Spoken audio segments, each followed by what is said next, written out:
விஜயகாந்த் ஒரு தரம், விஜயகாந்த் 2 தரம் என அந்த நல்ல மனிதர் மீது இருக்கும் மரியாதையை வைத்து கோயம்பேட்டில் தேமுதிக நடத்திய ஏலத்தில் யாரும் சீண்டாத கட்சியை பாவம் அப்பாவி ஸ்டாலின் அதிக விலை கொடுத்து எடுத்திருக்கிறார்.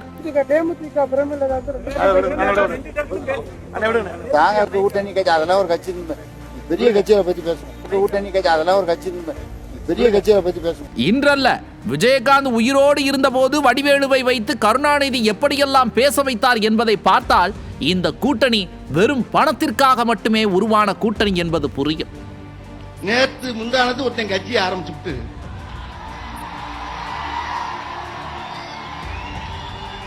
நாளை கழிச்சு முதலமைச்சர் போறேன்னு இருக்கான் ஒருத்தன். என்னன்னா அவன் கல்யாண மண்டபத்தில் 2 தூண் வந்துருச்சாமியா இடையில. அதுக்கு ஒரு கட்சியை ஆரம்பிச்சு நான் அடுத்த முதலமைச்சர் சொல்லிட்டு வாழ்ந்துக்கிட்டு இருக்கேன். என் நேரம் ஃபுல்லா தண்ணியை போட்டுச்சு. மூதவின் தண்ணி போடுது. முதலமைச்சர் ஒரு நான் கேட்கிறேன், முதலமைச்சர் சீட்டு என்ன மியூசிக்கல் சேராது? அந்த சீட் என்ன சாதாரண சீட்டாது? விஜயகாந்த் தொடங்கிய தேமுதிக என்பது மக்களுக்கு ஏதாவது ஒரு வகையில் சேவை செய்வதற்காக தொடங்கப்பட்டது.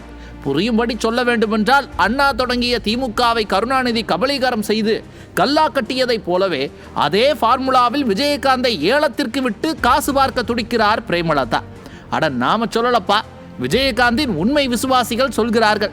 ஒவ்வொரு தேர்தலையுமே தேமுதிக பேரம் பேசுது, பேரம் பேசுது, பேரம் பேசுது. தேர்தல் வந்தால் எவ்வளவு சீட்டு, எவ்வளவு பேரம் பேரங்கிறீங்களே, என்ன பேரம்? நான் ஒரு விஷயம் சொல்றேன், நான் பேசுவேன், பேரம் பேசுவோம், கேட்டதை கொடுத்தா யாரா இருந்தாலும் கூட்டணி சேருவோம், மக்களை பத்தி எல்லாம் எங்களுக்கு கவலை இல்லை என்று ஒரு கட்சி வெளிப்படையாக சொல்கிறது என்றால் இவர்களோடு யார் சேருவார்கள்? மக்களை பற்றி கவலை இல்லாமல் கல்லாவை நிரப்புவதில் கவனமாக இருக்கும் திமுக மட்டும்தான் சேர முடியும். அந்த வகையில் திமுகவின் கொள்ளை கூட்டணியில் கொள்ளைக்கார கூடாரத்தில் பிரேமலதா தற்போது இணைந்துள்ளார்.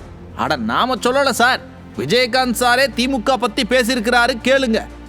கலைஞர் செஞ்சுட்டார், கலைஞர் சொல்லிட்டார், கலைஞர் என்ன, கலைஞர் என்ன பண்ணிட்டார்? கலைஞர்கள் நான் மரியாதை கொடுத்தான் கலைஞர் பேசிய என்ன, கலைஞர் என்ன பண்ணார்? இந்த தமிழ்நாட்டை அடமானம் தான் வச்சு.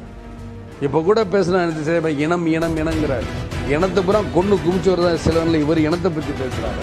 எதுவுமே இல்லாத இந்த ஆட்சி என்னையா வெக்கக்கேடான ஒரு ஆட்சி. நீங்கள் இதை போட்டுக்கிட்டு மக்கள் என்னமோன்னு பண்ணி அந்த மக்கள் இந்த 2 கட்சிகளும் திமுக காங்கிரசுக்கு சரியான பாடம் போட்டோம் தான் என்ற ஆசை. விஜயகாந்த் மீது பலருக்கும் 1000 விமர்சனங்கள் இருந்தாலும் கடைசி மூச்சு உடலில் ஒட்டி இருக்கும் வரை மக்கள் விரோத திமுகவோடு, தீய சக்தி திமுகவோடு ஒருபோதும் அவர் கூட்டணி வைக்கவே இல்லை. காரணம், திமுக என்கின்ற கட்சி நாட்டுக்கு கேடு என்பது அவருக்கு தீர்க்கமான முடிவாக இருந்தது. சில மாதங்கள் முன்பு வரை பிரேமலதாவும் பெண்களுக்கு எதிரான குற்றங்கள் குறித்தும் திமுக ஆட்சியில் நடக்கும் அவலங்கள் குறித்தும் பேசிக்கொண்டுதான் இருந்தார். ஆனால் இப்போது தனது குடும்ப உறுப்பினர்களுக்கு ராஜ்யசபா சீட் வேண்டும், பணம் வேண்டும் என்கின்ற காரணத்திற்காக அறிவாலயத்தில் சரண்டராகி இருக்கிறார். அட நாம சொல்லலப்பா, தேமுதிக தொண்டர்கள் சொல்கிறார்கள். திமுக கூட்டணியில் நிறைய கட்சிகள் இருப்பதால் 5 சீட்டுக்கு மேல் கிடைக்காது. 5 சீட்டுக்கு இந்த அலங்கோல ஆட்சியை ஏன் ஆதரிக்க வேண்டும்? பணம் என்கின்ற ஒற்றை காரணம்தானே. ஆனால் இதை வெளிப்படையாக அறிவிக்க ஏன் இவ்வளவு தாமதம் என்பதுதான் கேள்வி. திமுகவுடன் கூட்டணி என சொல்ல இவ்வளவு காலம் வெட்கமாக இருந்திருக்குமோ? இந்த அசிங்கத்தை எப்படி சொல்வது? விஜயகாந்தின் உண்மையான விசுவாசிகள் வெளுத்து வாங்குவார்களே என கூனி குறுகி இருந்தாரோ, இன்று வேறு வழியில்லாமல் அறிவித்து விட்டார். 2006இல் தொடங்கப்பட்ட தேமுதிக 2026இல் மொத்தமாக அழிய வேண்டுமென ஆண்டவன் முடிவெடுத்து விட்டால் யார் என்ன செய்ய முடியும்?